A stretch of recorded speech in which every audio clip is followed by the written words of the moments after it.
come here often, so we shouldn't stand out. Let's sit here. Now, it's up to Vodyanica.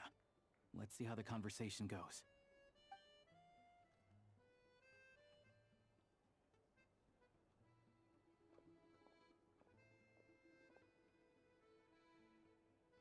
Mr. Mitya! Over here! Over here! Oh, sorry. I got a little held up on my way here. Now we have even less time than we planned.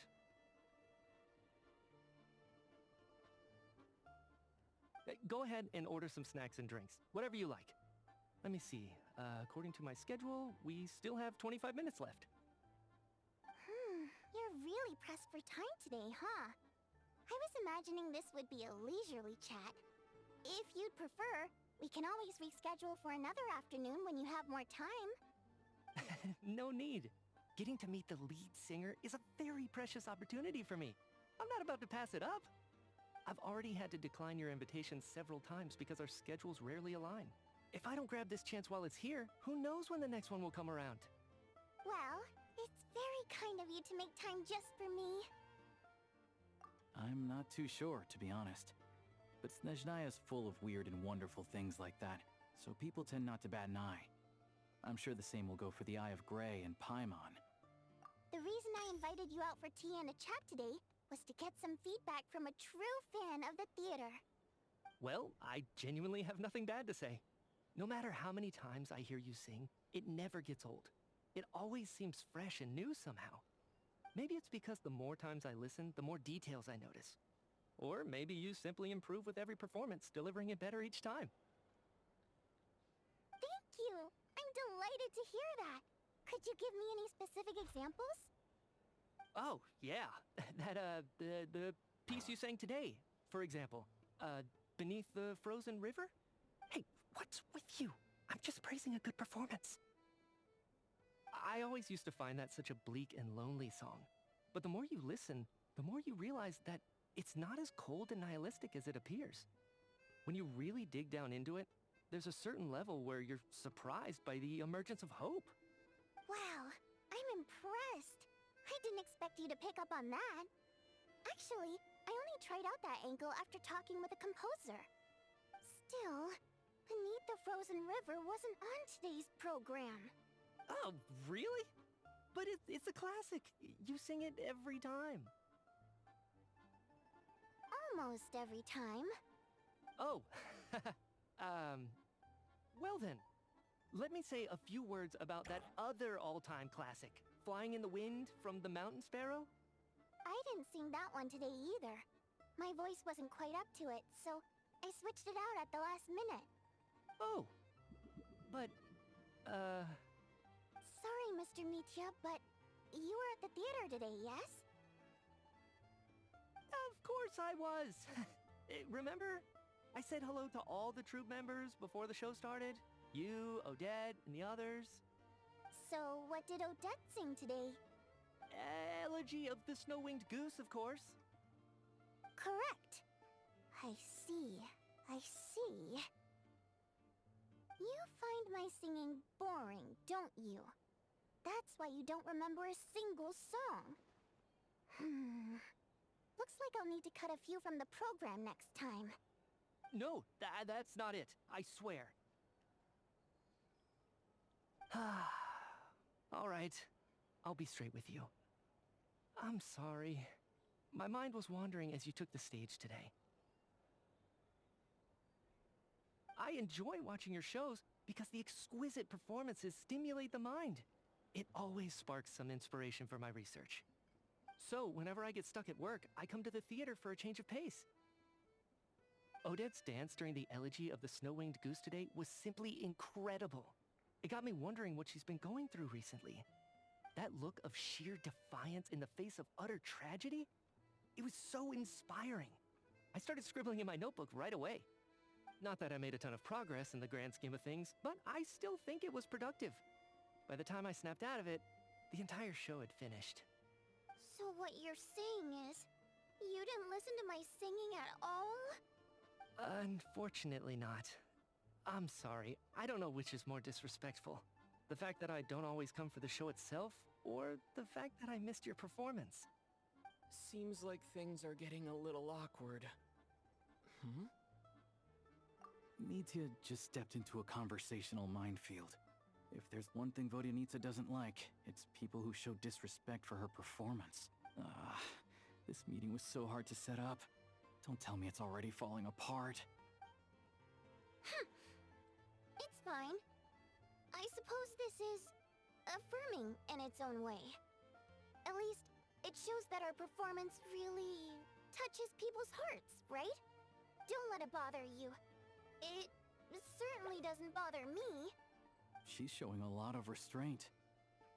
Well, I'll be sure to let Odette know how much you adored her performance. Please don't say that. I always love your performances too. It's just that inspiration struck at the wrong time today. I'm usually all ears. I know, I can tell. That's why I value your opinion. I'm sure some people can't stand it when others praise their coworkers right to their face, but not me. No, sir. Fair enough. I still feel kinda bad though. But you know what I really can't stand? People who only show up to the theater to pretend that they're cultured. Makes me sick to my stomach. Oh yeah, 100%.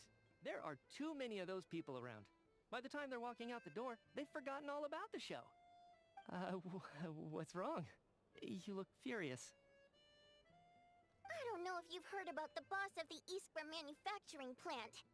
He isn't even a theater investor, but he always demands the same privileges as actual investors.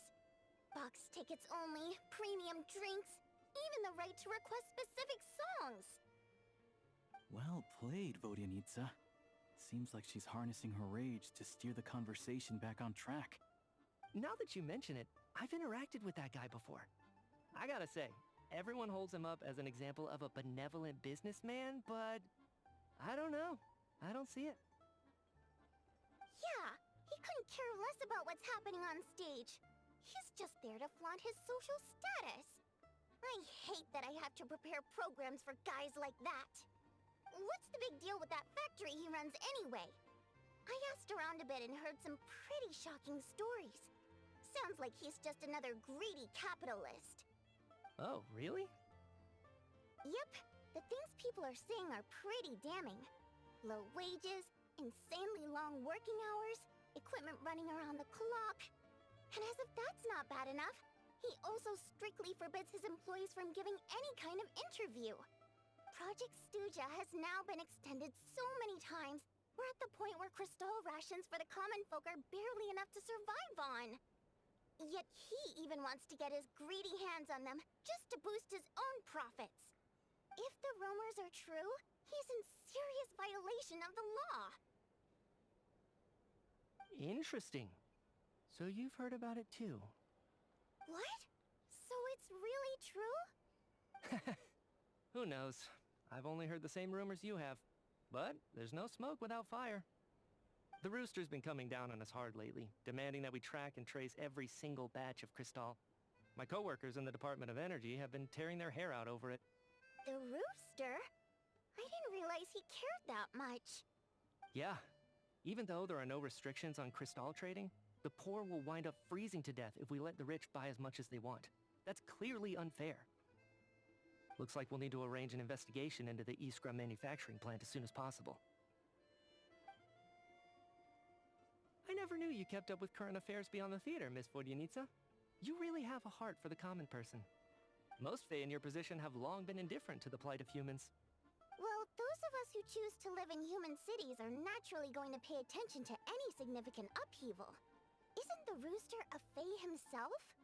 I'm just surprised to learn that even someone with as much experience as him is getting so stressed out over Project Stuja. What is the end goal of this project anyway? This is it. We're finally going there. I'm sure Mitya can sense on some level that she's fishing for information. But since their conversation is so relaxed, he might just let something slip. It's stressing me out too. If I'd only made better progress with my research, things wouldn't have dragged on this long. Oh, so your work is related to Project Stuja? That's right. The Armory Palace needs a brand new energy source. Not the power of the Light Realm, and not elemental energy. Right now, the only thing that meets the requirements is the power contained within stellar linchpins. But harnessing that power is costly. Each step of the process requires enormous amounts of Kresnik crystal, from extraction to quantification to attempts at conversion. Progress has been painfully slow, and the team is getting burned out as time goes by. Sometimes, I see people staring into space as if in a trance. Could it be that this new energy source has side effects? No, it doesn't affect us, because the energy is used for... Okay, I got it. Stop choking me. Sorry, I can't talk about that. I think we're all just exhausted. We've been working ourselves to the bone for so long with so little progress to show for it. It's no wonder people are struggling to stay motivated. Seems like I owe you an apology. I shouldn't have gotten so mad at you for not paying attention during the show. Don't worry about it. I count myself lucky, to be honest. I don't envy the people who work closely with the Tsaritsa herself. I'd much rather be in my current position. At least I don't have to shoulder any major responsibilities. So they're trying to develop a completely new kind of energy. Yeah, censored by a scarf. Who would have thought? Oh, dear. It looks like my time is up. I'm afraid I have to leave. I'm so sorry. We ended up barely talking about the theater. That's okay. It was a pleasure chatting with you, really. Let's make up for it next time. Yeah, hopefully once the work pressure eases up a little, I'll be able to focus more on the performance, and then we'll have more to discuss. We touched on some confidential issues today. I'd be grateful if you could keep it between us. That could have gone worse. Nice job. Why was Mitya in such a hurry to leave, though? Sorry, routine inspection.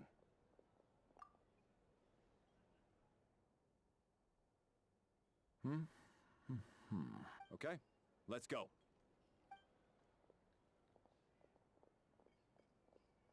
So he wasn't rushing to get back to work. He must have calculated that Valeri would find him here in exactly 25 minutes.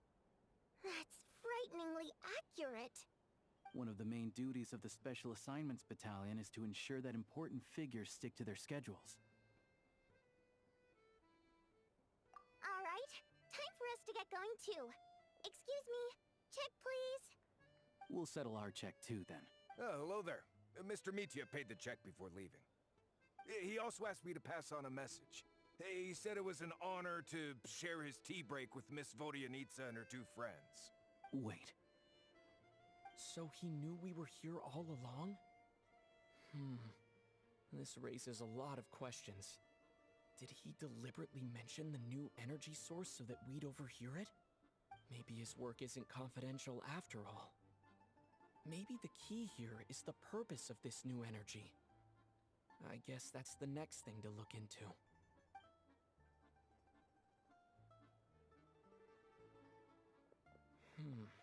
Vodyanitsa and Alosha have left. Time to head back and call it a day.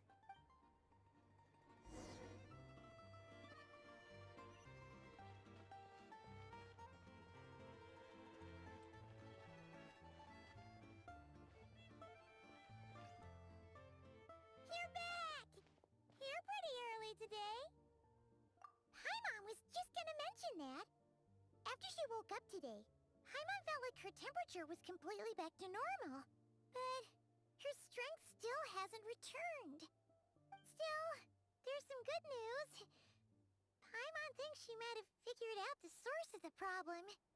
It's like there's some kind of mysterious power affecting Paimon. Paimon's never felt this way before during any of her travels. She only started feeling this way since we arrived in Snezhnaya. That's right. The Armory Palace needs a brand new energy source. Could that have something to do with this? What is it? You're making that face again.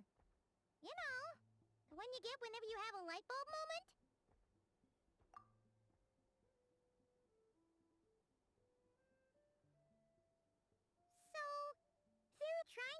a new energy source here? And you think that might be why Paimon's feeling unwell?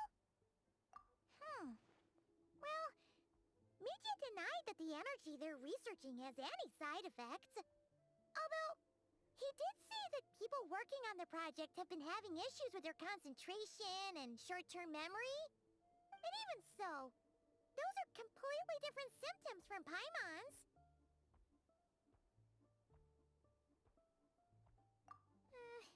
It's pretty faint, so it's kind of hard to tell.